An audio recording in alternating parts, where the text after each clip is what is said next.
All right, please rise for the Pledge of Allegiance in a moment of silence.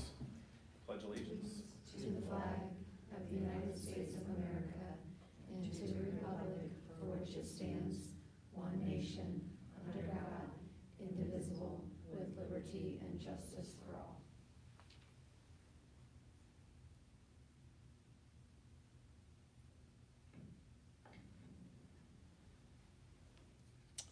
All right, you may be seated.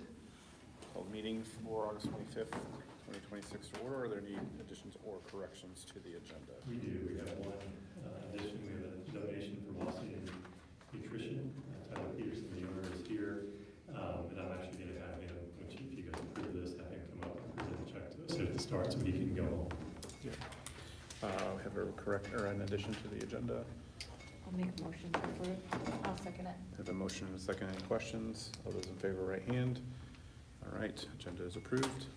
All right, so Tyler, I'll ask if you want to come up to the podium there and just kind of present your donation, and then we can have a, just right up there, just tell us what you're presenting, and then we'll have you take a picture with the board. So I don't know if you guys realize, in July we did a Christmas in July week where we did the Christmas menu, and we raised funds for the schools here in Wells County, the Norwell school system. We did a big teacher giveaway, over $150 worth of giveaways for the schools, for the teacher there. We ended up donating some of our profits from that week back to the school system. You guys were our award for July. So we are going to present you guys for each school. It's going to be $100 each school, so it's going to be $400 total. So $100 for each school. It's going to go to you guys from Oxy Nutrition. Just thanks for the support and what we were able to do in that week in July to get everyone ready for the school. So, yep. Thank you. I appreciate Thank it. you very much. Appreciate it.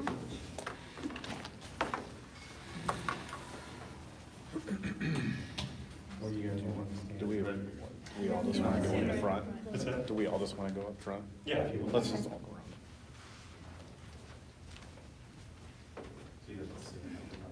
Oh, that's okay. It's kind of like if you were from by yourself. That's all right, so. So I'm gonna grab the check in here. 3, 2, 1. Thank you. Thank you, guys. Thank you very much. Where'd you get the check? Amazon. So you want us just to, you want to take this? Or you want to keep it? Huh? Did you want to keep it? Yeah. Okay. Yeah, unless you guys want to hold on to it a little No, bit. it's all good. All right. Thank you. Thank you very much. All right, we are now going to open up the 2026 collective bargaining hearing. Okay, and so we do this a little bit differently than I think some schools and districts do it. If you look at all of their minutes, they just kind of open it up. If there's no comments, they close it. But we really want to take the opportunity to talk about the things that we're looking at, what we've done to this point that influence kind of our path moving forward. And then allow people, if they have any comments, want to make comments. So I just want to give you the timeline. So today is our public hearing that's required before we do our first formal collective bargaining session. And then the bargaining window can start formally September 15th. And then you see October 1st is when we do our school employee affidavit to Gateway. And that's also when we have our fall ADM count. And then 30 days after the fall ADM, we certify our education fund revenue, what we actually have to work with and bargain with. And then our tentative agreement to the school board, that has to be at least 72 hours after the tentative agreement is reached. And then the ratification meeting where the board actually approves the agreement with public comment, that has to be 72 hours after the tentative agreement meeting. And then that gets ratified and sent, collective bargaining agreement to Gateway by November 15th. Okay, we show this graph all the time at our quarterly financial meetings, but then also just as we look at when we're bargaining. And so we want to look at the goal that the board has is that our fund balance as a percentage of our expenditures, that's 10%, no lower than that for education fund, and then for operation fund 15%. And I'm going to show here in the next slide why, we had built that up. And so we look at 2023, we were at 30% of our fund balance as a percentage of our expenditures. And You know, that's great in terms of you feel like you have high fund balances, but we don't exist to have high fund balances. Like, we're supposed to use that money for teacher salaries, for instructional staff salaries, and for programming, and for curriculum. That's why it exists. And so that should be paid down, but again, it has to be sustainable, so that's why that goal of 10% I think is appropriate from the board. Okay, just want to go through here. I don't know if I'm going to read every single one of these, but it is worth noting, like, so the investments that we've made over the last 6 years to teachers and programming, that's why, if I go back to this slide before, that's why, you know, that fund balance as a percent of expenditures, why that keeps going down, because we're spending that money. We really invested heavily these last 6 years in our teachers and our educational programming. So you can just look there what starting teacher pay was in 2020, what it is today, what the average salary was. So it was $58,000, and now it's $63,000, almost $74,000, the average salary.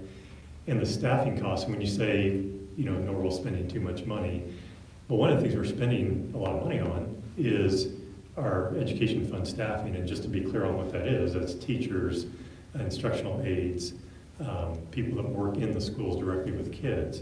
That's risen by 30% over the last 6 years. Now, it needed to happen. Part of that was state mandated that we needed to pay teachers more. We had to increase our starting teacher pay. But we've added programming. We've done a lot of things with our education fund, and that's reflected in there. And so that's important. We've tried to do that in a way that it's sustainable, but every time we get in collective bargaining, and we kind of laugh when we're in collective bargaining, we've heard us say this before, we don't really bargain, we don't negotiate, we just get in there together and problem solve because we have the same goals. And we have, you know, limited pot of money to work with, but we're trying to increase teacher salaries and be competitive. Then the other one, I tried to bold the highlights here, but 35 teachers are at the top of the pay scale now, and that's one of the big things we did in the first couple of years. So in 21, 22, was reestablished a teacher salary schedule. And I remember Matt Taylor, who's now a principal for us, was part of that negotiating team. And I remember asking Matt, you know, Matt, when do you think you'll be at the top of the pay scale? He's like, never, I don't know. Like, there was no path to get there. And so that was a commitment, that was a financial commitment for us to do that, because every year when a teacher gains a year of experience, they're automatically getting, before we even bargain, you know, like $1,100 raise every year. And, but that's moved them towards the top of the pay scale. And so 35 compared to 17 in 2020. We only have 14 teachers with 0 to 1 year experience compared to 28 teachers with 0 to 1 year experience in 2020. We've been hiring over the last 6 years teachers with experience because we want to make sure that we, you know, have a balance of new teachers and veteran teachers. I always want to point out too, because I do think it's important, we've talked about retention rate and that's important, but keeping in mind there, we've added 30 teachers from other school districts, you know, over the last 10 years, so they're leaving somewhere also. I mean, it happens, right? And so we are an attractive place for teachers to come to, and I know you guys had a survey earlier this year that talks about how satisfied they are when they do come over. And then our retention rate has been consistently around 90%. Class sizes, that's a big investment that we've been making here in the last few years. You guys know my history. I was 12 years as an elementary principal. I never had those numbers. Like, we didn't have class sizes that low. I don't recommend kindergarten classes at 30, but you know, that's the world I lived in a lot. We had that size of classrooms. And so to have 17 and 21 at K2 and 19 to 22 in grades 3 through 5, especially that 3 through 5 numbers, like, that's pretty unheard of if you go to a lot of area elementary schools. But we're really trying to invest in trying to build that strong foundation. At some point, maybe those numbers go up. But with the programming we've been putting in place for the last few years, like, we really are trying to keep those numbers low. But that's a huge financial commitment to do that. This past summer, we added a behavior specialist to support students with behavioral disorders, and that was the last piece of the puzzle. When we took over the special education programming from the co-op, that was one of the things that was a goal of ours, to have that position in place. It took us a couple years, but we're really happy to have a former Norwell grad, Riley Wilson, doing that for us this year. And then in the summer of 2025, talked about increasing the amount of school resource officers that we have here in the district. It took us, again, a year to kind of have that come to fruition, but this year we have now 2 certified SROs on campus, and so really proud of that. Again, financial commitment, but proud of it. And then $600,000 in curriculum that we've added to the elementary level. And then we talked a lot about the dual credits, 54 dual credits, 10 career and technical education programs that we have now. When we started probably 6 years ago, 3. And then special education program, talked about that, and then added a middle school choir teacher. So I ended up reading more of that than I went into, but there's just a lot there that I just think it's really important for us to understand as we're moving forward and continuing to try to keep the momentum. Like, we've already invested a lot of money in our education, which we should. That's why we exist. But just wanted to point that out. Any questions on any of that?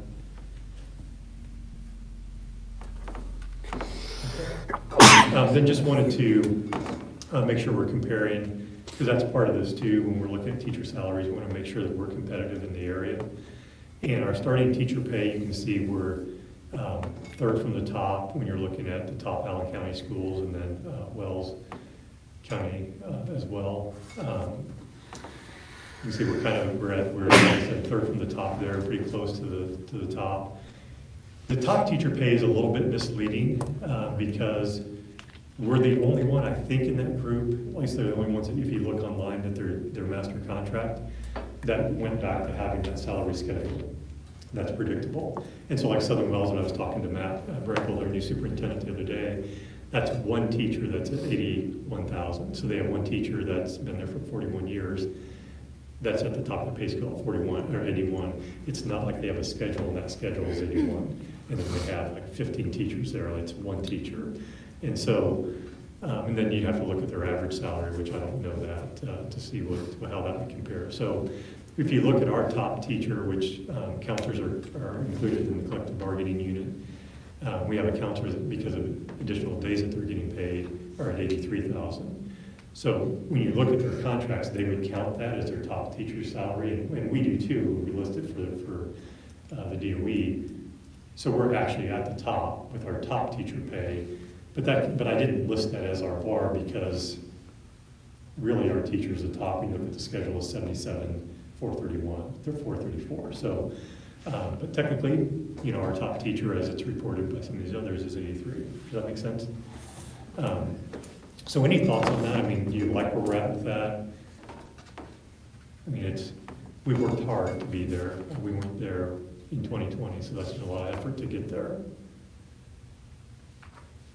And then just things as we're looking at this next collective bargaining process that we're in, factors that we're going to be dealing with. One, just remaining high at the high end of the area salaries. Now, the good news, the other factors I'm going to talk about, the other districts are dealing with the same factors, so we're all swimming in the same stream as far as that's concerned. But if that's continuing to be our goal, that we want to try to stay competitive and stay in the high end, that's going to take some money to do that. And I just did an example. Brandy, do not write this down, that we're tentatively agreeing on 3%. But if we were to do a 3% raise, that would be rough, a cost of almost $500,000, right, to do that. And that would end up having the starting teacher pay at $48,328, and then the top teacher pay, and that's including the stipends that are involved in that, at $79,716. So that's just what that would cost if we were to do that.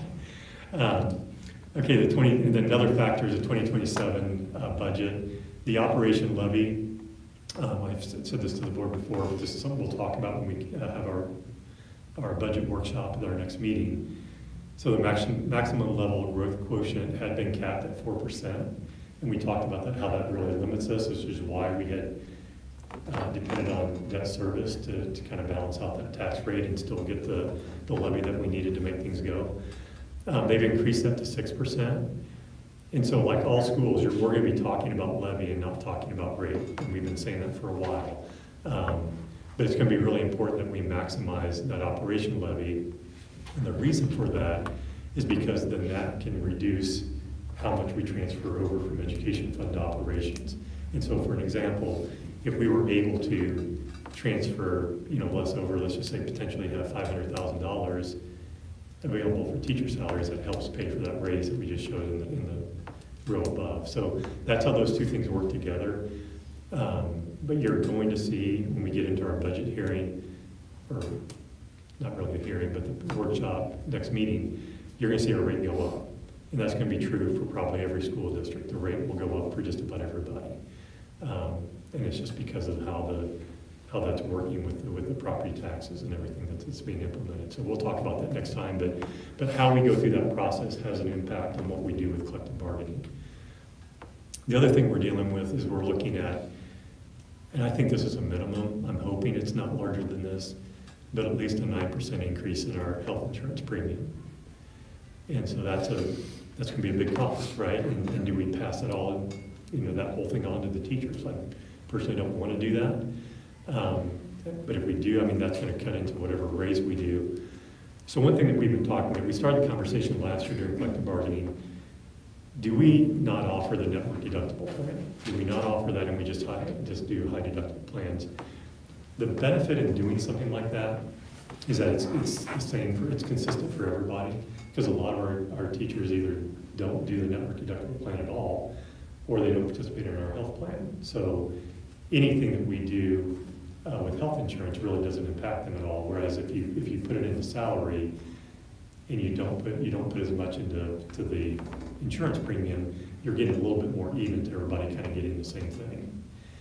So if we were to do that, just some rough numbers, if we were to eliminate the network deductible plan and choose the high deductible plan 1, and assuming people that were doing high deductible would go to, or doing the network deductible would go to high deductible plan 1, that'd be about a $62,000 savings. If they chose a high deductible plan 2, or if that was the only thing we offered, that'd be like $100,000 savings. So again, that's just one of the things we're gonna talk about. I don't know that we wanna do that. Yoda, the thing is a juice worth the squeeze kind of thing, right, on that, and that's kind of where I'm at with it, from my perspective anyway. And then the other factor on this, you guys remember we shifted 2 or 3 years ago because we just felt like it was good for teachers, and it was kind of a sign of trust with our teachers to go to general PTO days. We used to have it divided. You get so many sick days, so many personal days, family leave, and all that stuff.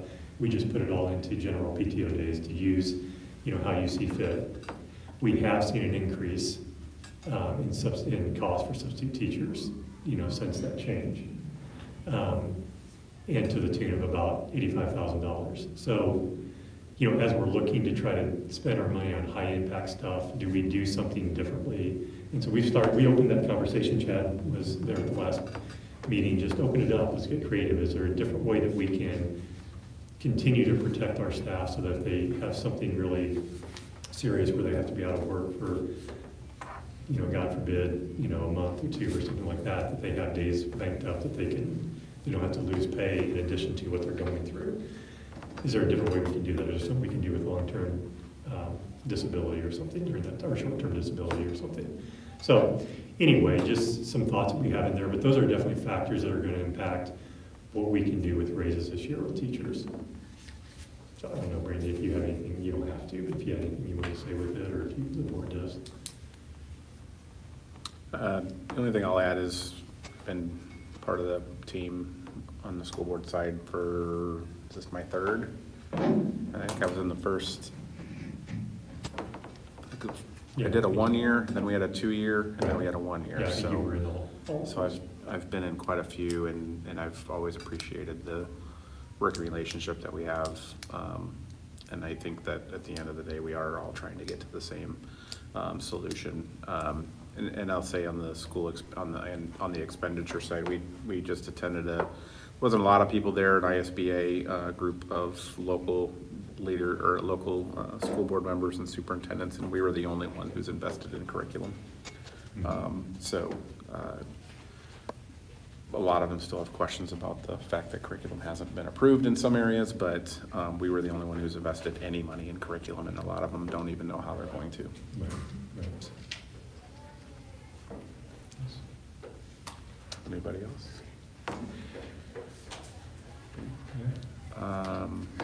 Because this is technically a public hearing, I'll take a motion to close the public hearing. Yeah. I'll make a motion to close the public hearing. Second. All right. Any questions?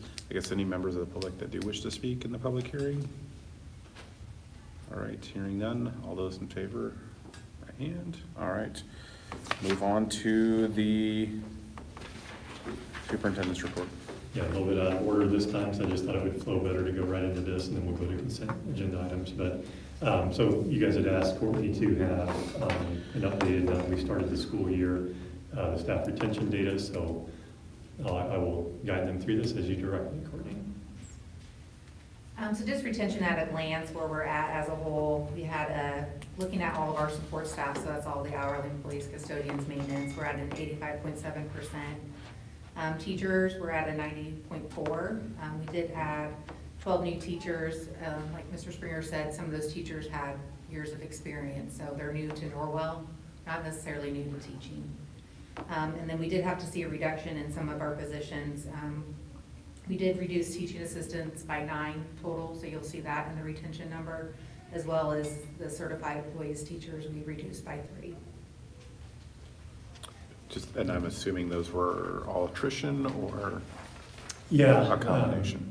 Combination, but I think, so we would have probably done that anyway, but then there were ended up being with attrition, so we didn't have to terminate anyone or something like that, so. But we knew we needed to reduce TA positions, that's part of, and that's not to sidetrack us again, but just going back to that other one, like, we just have to make some choices, right? So we're gonna invest in programming and maybe some teachers or behavior specialists and stuff, and so the give's gotta be somewhere with staffing it. And so some of the TA positions, that was one of them. Part of that happened too with what we did with preschool, with not getting the funding for preschool, so some of the TAs came from that.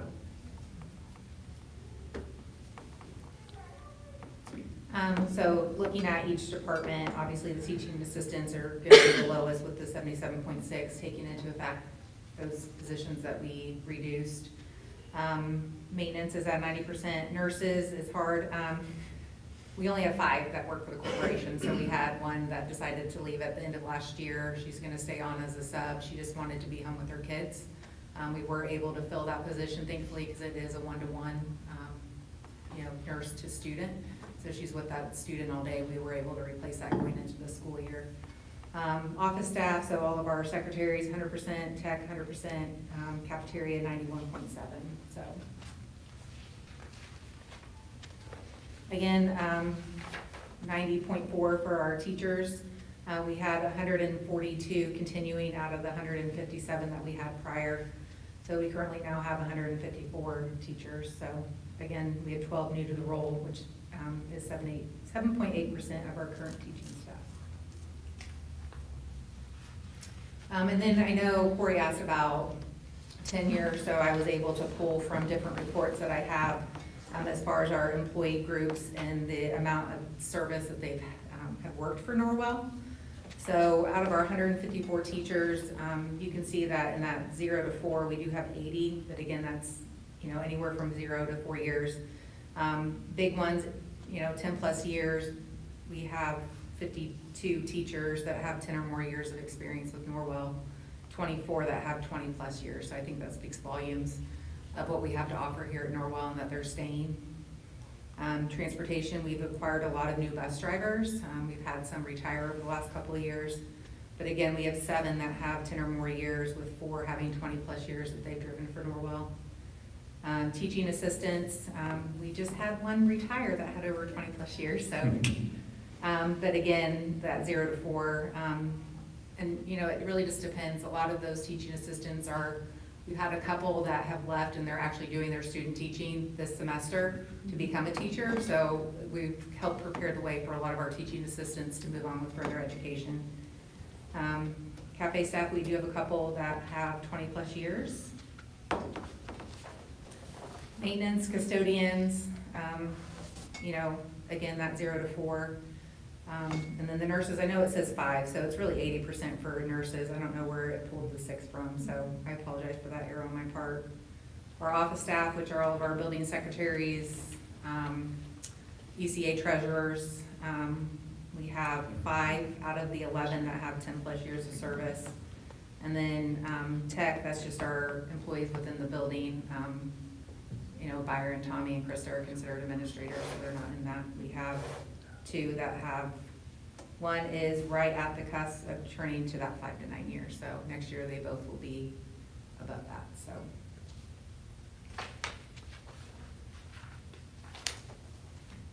Questions? Comments? That's good, thank you. Any questions, board? So the other thing, just so you guys know, across all of our employee groups, we have 80 employees that have 10 or more years of service for Norwell. So that's pretty awesome to see, so. I know that, and these are employed time within the district. At some point, is it possible to get a years of teaching That's what I thought. breakdown, just so we can kind of get an idea? I mean, Yeah, obviously, I guess- from a retention perspective, it's about the actual time here, but it'd be interesting to see what the breakdown of teaching. Yeah, I'll give you a little bit of that in that collective bargaining. Yeah, okay. Thing about how many teachers we've added to the, you know, to the top of the pay scale, that sort of thing. Total But, years? you know, we could do that, yeah, I total years. can, yeah. Yeah, because I that's have probably a spreadsheet pretty that has- easy breakdown of pay scale to, Yep, Oh, yeah, yeah, we have That's- it listed. yeah, Yeah. I can have I that gotta prepared pull up the for- spreadsheet now, but I don't Yeah. know, pull up everybody's name. Yeah. nah, I mean, not Yeah, that that'd it's be an public easy one. information anyways, but Right, right. thank you very Thank much. you. Appreciate it. And the Ossian Playground is Yeah, finally so done. It is. Yeah, and it's, like I said it last time, it's just too bad that they waited kind of to the last minute to do their stuff. And then the rain came, had the rain not come, would have been ready first day, but it's awesome. And it's just, so I just want to show you a couple pictures here, we won't spend a ton of time. But it's just nice. And I mean, and this is, like I said, I think before a couple of meetings, you know, for stuff to be proud of. And we should be, like the facility improvements that's been done here in the last few years is, I mean, we should be proud of it, it's good stuff. This, I'm just, you know, we should be really, really proud of. And I think that picture to the far right, those two kids just enjoying each other, parallel playing on the playground, that was not possible, it just wasn't. And to see that happening, that's what this is all about, and so it's just really cool. And yeah, and for the amount of money that we end up getting that done through grants and other things, to have that nice a playground done. I know in our own personal budgets, 500,000, that seemed like a lot of money, but to get that done for about that cost, $500,000 of a really nice playground, 2 spots like that, it's pretty incredible. So So what's been, any feedback from the parents or anything like that? I haven't heard. Any observations? Yeah, I haven't heard from parents. I've been watching, it's on my camera feed all the time, so I watch like with Latchkey, and, you know, the parents and everyone come out there and they kind of bounce on the surface, but I haven't talked directly to, well, I did have one parent, she was actually there, she had emailed me because she was there for watching soccer, so she had been watching it like develop the whole time, and then had a picture of her niece that she sent me playing on it. And so, but just watching the kids, I mean, they're so excited and just really happy to be out there and have that space. So, but I was at, so daughter took me to Crimson House, and just side note, doesn't matter for any of this, but soccer was going on over there, so, soccer. And so I just saw a bunch of kids, you know, at the soccer, that weren't playing soccer, that were there playing, and parents around them and stuff, and seeing a lot of people checking it out and stuff. So it's, yeah, definitely creating a little buzz around Austin right now, I think. And then this, I mean, obviously a little lesser of a project, but still a big deal to have this dedicated space for pre-K at Lancaster, and the initiative of our aide to kind of go through and get that grant from the Wells County Foundation to kind of get that started. But it's a nice space, so they've got space to kind of see a little girl riding that little car, and then they had that little house that they put in there too. But just to be able to take the playground equipment from one spot and put it over there was good. So, all right, that's it. All right, so move on to consent agenda, approval of the minutes and the personnel report. I'll make a motion to approve. I will second. Have a motion and a second. Any questions? Hearing none, all those in favor, right hand. And we'll move on to action items, donations, 6 Mile Church and Austin Nutrition. And there's also a Wells County Teacher Creativity Grant mixed in there. It's kind of hard to see because it's also. Oh, I highlighted. see, yeah. The whole thing's highlighted versus, yeah. So the 3 grants total. I'll make a motion to approve. I'll second. Have a motion and a second. Any questions? Hearing none, those in favor, right hand. And our favorite thing of the year, the 2027-2028 school calendar. Yeah, and so I did get, NCTA looked at it, and on Friday let me know that they're good with it, they like it, so I think teachers are pretty positive with it. There's some things we got back. Friday before spring break, we get that all now again, so that's good. So I just asked that the board approve it. Make a motion to approve. I'll second it. Have a motion and a second. Any questions? Any questions of the public? Hearing none, all those in favor, right hand. Administrative guidelines, policy number 8710, relations with booster organizations. Yeah, and I can open this if you need me to, just, and Anna can talk from it too, but the corrections that you asked us to make, I don't think we missed any from the last meeting. If you want to look that over quick, but. I see the organizational transparency in there instead of audits. Yeah. I had Kilby take a look at it too, just making sure that we didn't, so we made the changes. It's here. Band and choir, everybody's Yeah. all in. Yeah, it's probably gonna be an easy transition for them, or an easier one. No, I'm on board. I'll make a motion to approve. I'll second it. Motion and a second. Any questions of the board? Any questions from the public? Hearing none. All those in favor, right hand. All right, thanks for all your work on that. I do think at the end of the day, it's about making sure that we are safer as a district and they're safer as booster organizations. 26-27 administrative benefits revision. Yeah, this was just a mistake that we didn't notice, that we inadvertently, when we were working on the new benefits for our administrators, we'd left out maternity leave, paternity leave, and adoption leave, which and everybody else gets it, right? So we're not gonna keep that from our administrators. So we just apologize for that error that was left off, and just ask that you approve the revision. I'll make a motion to approve. I'll second it. Have a motion and a second. Any questions of the board? Any questions of the public? Hearing none. All those in favor, right hand. And Adams Memorial Hospital Physical Therapy Agreement.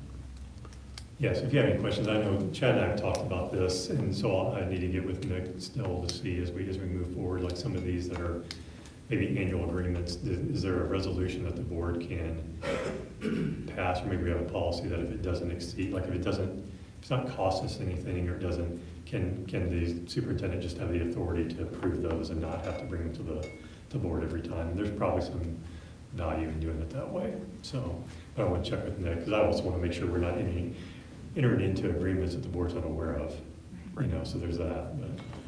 Yeah, my only thought was if there's no financial obligation from the district itself, if those can just be handled more administratively, if it has an actual cost to the district, to make sure that we are seeing those, that impact, but then maybe just getting a report of any administratively approved contracts. This is not the first time we've utilized them for physical therapy, so it is kind of a continuation of a contract we've already had in the past. I'll make a motion to approve. I'll second it. I have a motion and a second. Any questions of the board? Any questions from the public? Hearing none. All those in favor, right hand. And the League Deaf Link Agreement. Would you want to come up and just explain this one real quick, because this is a new one for us, right? No. Oh, so we had this last year? Actually, they were, we had an agreement with them even prior to Oh, okay. me attending. So it's just for, if we would have a parent that would need sign language interpreter for events. And so we've just always contracted with them. And so we do pay them a small fee, but it would, like, I think we have a parent that has involved in like show choir or something. And so we just make sure we have a sign language interpreter for those events. And we had one at graduation too, but Yep. yeah. So it's not new. Okay. I don't know if you want to just stay up for the next one, if that's a question. I'll make a motion to approve the agreement with the League Deaf Link. Have a motion. I'll second. Have a second. Any questions from the That's not board? you. That's not- Any questions from the public? Hearing none. All in favor, right hand. And the Norwell High School Clinical Affiliation Agreement. Yeah, do you want to talk on this one? This is with Caleb, right? Yeah, so this is with Kale Grish. It is partnering with, I can't, American ASC, yeah, ASC, yeah, American Senior Community. Yep. Ossian. Yep, and he sent it to us. Again, it's a place for our students to go. Markle's on Or it no, too. yeah, Ossian and Markle. Mhm. Ossian and Markle for Yeah. ASC's facilities, yeah. Yeah, for our kids to get the training and everything, so he just asked if we could put this on the agenda, and it's a little closer than, Fort Wayne or something. Is it only for those facilities, or is it open to any ASC facilities? Because they do have Oh, quite a yeah. few in Fort Wayne as Yeah, well. but these two are the new. They're dedicated, Yeah, okay. a little closer. I'll make a motion to approve. I'll second it. Have a motion and a second. Any questions of the public? I do think, just for those who may not be familiar, this is a key component to of actually getting your CNA at the end. So having that affiliated program is vitally important so that we can actually get students to a certification level at the completion. So having that is it's very good. So, any questions from the public? All right, hearing none. All those in favor, right hand. All right, now we will open up to limited public comment. If there's many members of the public that wish to come up and speak on items that are impacting the district, now is your time. All right, going once, going twice. You sure, Steve? All right. Anything from the board? Make a motion to adjourn. So moved. Nope.